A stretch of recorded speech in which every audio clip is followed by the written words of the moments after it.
В мае мы будем отмечать 80-летие Великой Победы.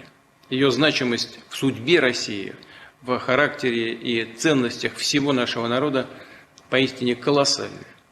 В знак нашей немеркнущей памяти о событиях Великой Отечественной войны и о грандиозной победе над нацизмом, как символ неразрывной преемственности поколений, 2025 год объявлен в России годом защитника Отечества.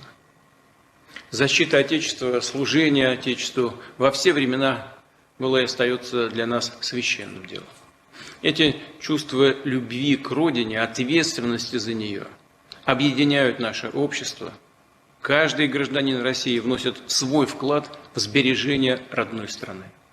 Своим трудом, достижениями в науке, культуре, в просвещении, в экономике, промышленности на ратном поприще создает ее уверенное и стабильное развитие на ближайшую и на отдаленную историческую перспективу. И для всех нас примером безусловного патриотизма, конечно же, являются ветераны Великой Отечественной войны. Они главные участники предстоящего праздника. Им, их нуждам, самое пристальное сердечное внимание. Прошу губернаторов, мэров, представителей власти на местах в ближайшее время встретиться с нашими ветеранами лично.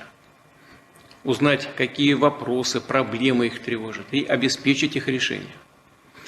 Также считаю необходимым поддержать инициативу Министерства обороны о наделении всех наших фронтовиков, участников Великой Отечественной войны, званием «почетный гражданин» региона, города или муниципалитета.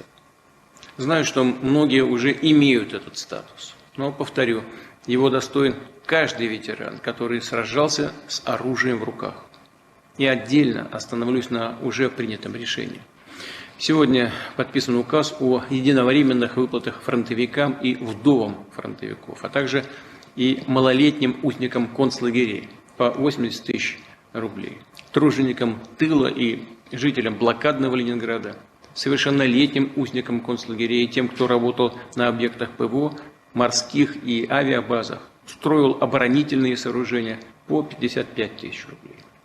Наш долг – делать все возможное, чтобы жизнь тех, кто спас нашу страну, была достойной и обеспеченной.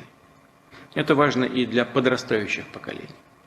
Дети, молодежь должны знать, какие подлинные герои жили и живут рядом с ними, в их семьях, и должны гордиться ими.